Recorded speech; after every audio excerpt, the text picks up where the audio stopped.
detail. So from the bottom of the foot, we're going to have the medial plantar vein. Got it a little bit better.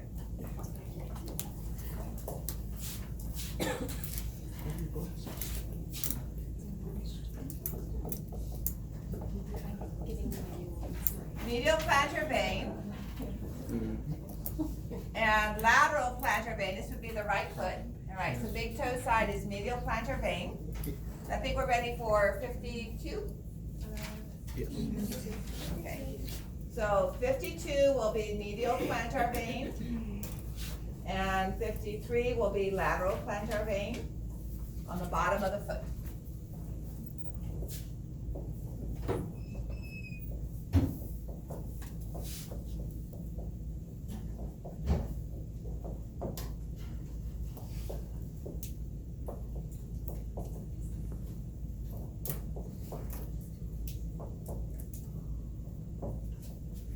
Those two veins come together and they form the posterior tibial vein.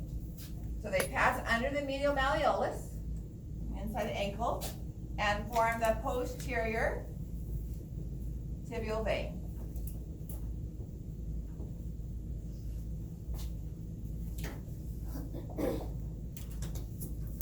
(54)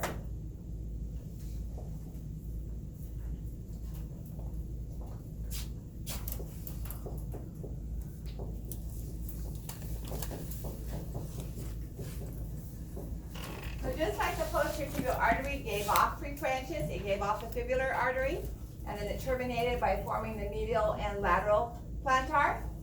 So medial and lateral plantar veins are going to come together to form the posterior tibial vein, and then it's going to receive from the lateral ankle, is going to receive the fibular vein. The fibular artery is a branch of posterior tibial artery. Fibular vein drains into posterior tibial vein.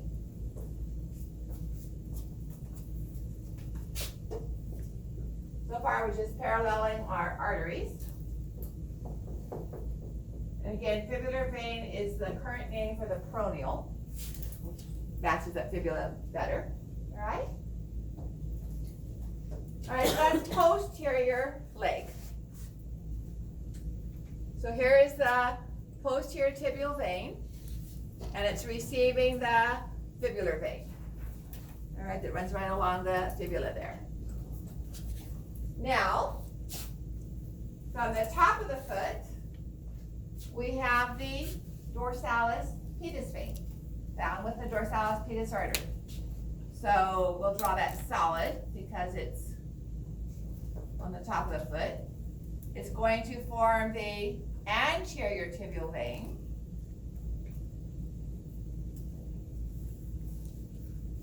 coming up between, passing through the tibia and the fibula.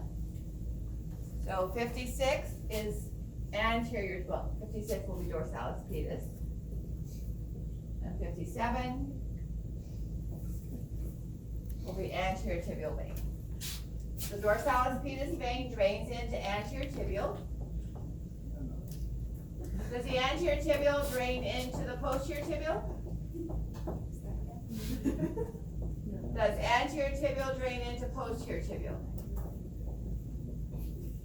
No. Anterior tibial and posterior tibial together become popliteal. So it's formed by the popliteal is formed by the union of anterior and posterior tibial. Okay?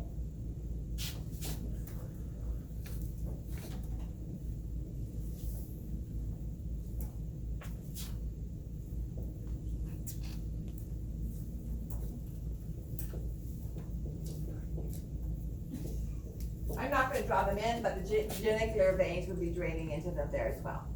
Okay? Then, popliteal vein disappears as it passes into the posterior aspect of the adductor magnus muscle. So we can't see the veins of the lower leg, the leg itself, but here's popliteal vein with the popliteal artery. And along, it disappears into the adductor magnus muscle. When it comes out again, it is the femoral vein. Okay?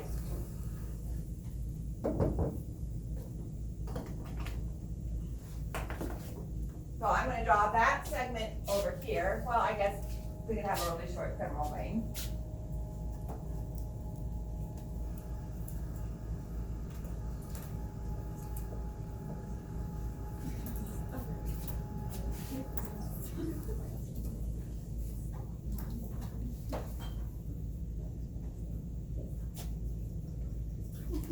And then the femoral vein passes deep to the inguinal ligament.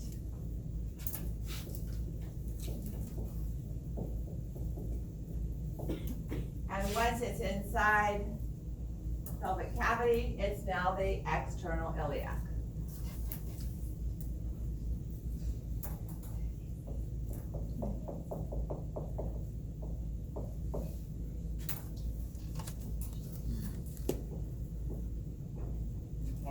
Nothing new, right? Medial plantar vein is found with the medial plantar artery. Fibular vein is found with the fibular artery. Fibular vein was a branch of posterior tibial artery. Fibular vein drains into the posterior tibial vein. Popliteal artery ended by forming anterior and posterior tibial arteries. Popliteal vein starts by the union, the drainage of anterior and posterior tibial veins together. Now remember, we had the superficial veins for the upper limb. It got a little complicated. We only have 2 superficial veins that you have to identify for the lower limb. And these are probably ones that you've already heard of. The saphenous veins, or they're sometimes pronounced saphenous. Okay? The great and the lesser, or small. So we'll do the great first. It's the longest vein in the body. It starts right here around the medial malleolus, right near the top of the foot. Goes all the way up the medial aspect of the leg. Travels up the medial aspect of the thigh. And it empties into the femoral, right near that femoral triangle I was telling you about. Okay? In the inguinal region of the leg.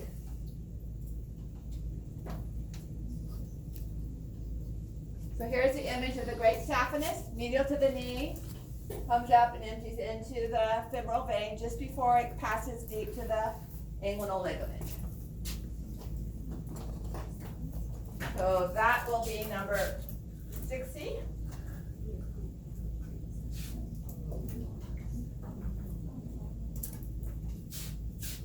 So this was the great one? Yes, this is the great one.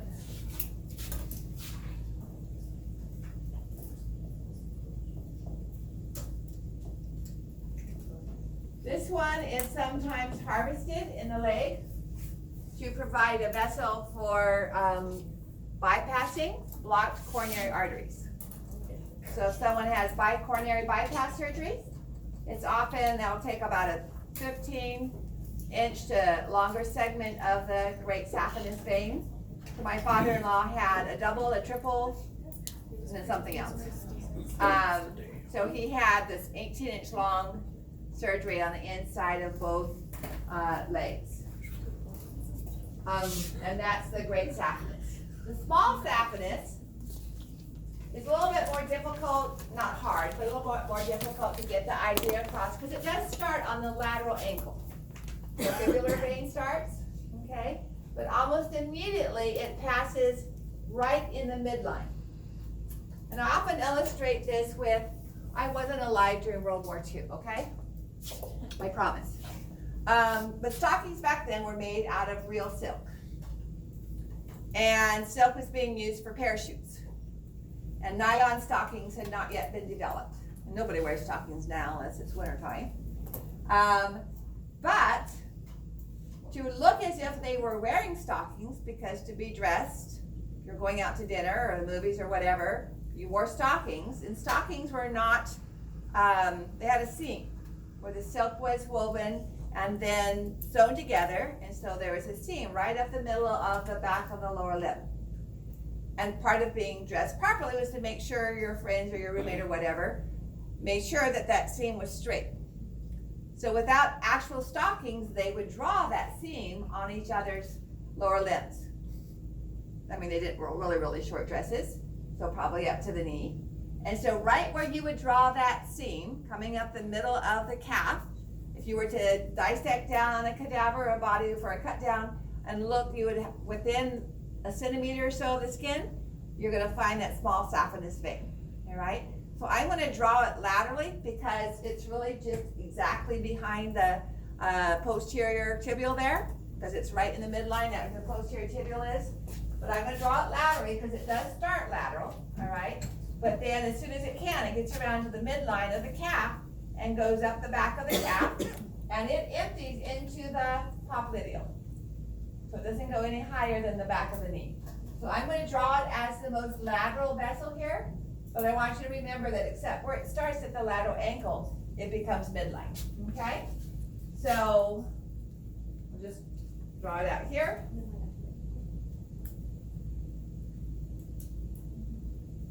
And this is the small or lesser saphenous.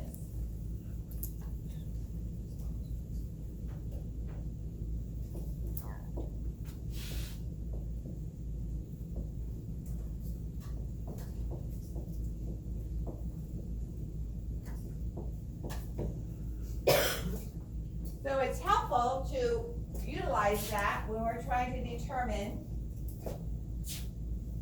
the veins on the wire model here.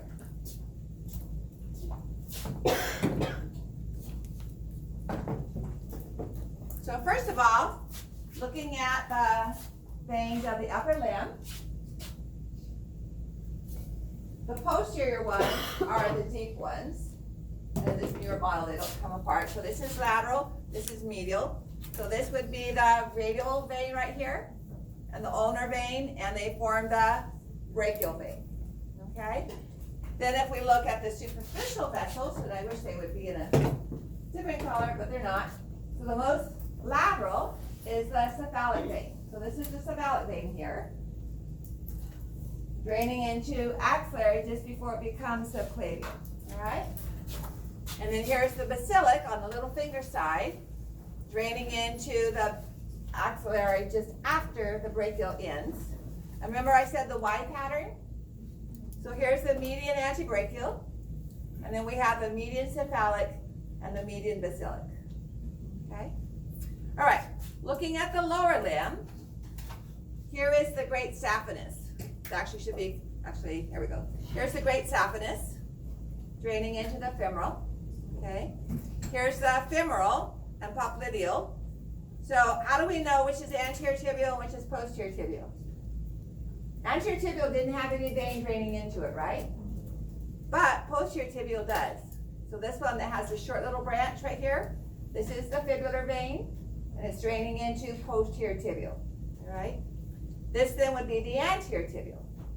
As soon as anterior tibial and posterior tibial come together, we have the popliteal.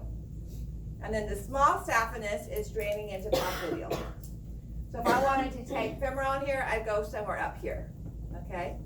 But certainly between anterior and posterior tibial and small saphenous, that's definitely going to be popliteal, because popliteal is formed by anterior and posterior, and small saphenous drains into popliteal. So you can be definitely sure that that region there is the popliteal vein. Alrighty? Okay. I was going to do fetal circulation, but I think that would be lost on you. So we'll do that first thing on Monday. Okay?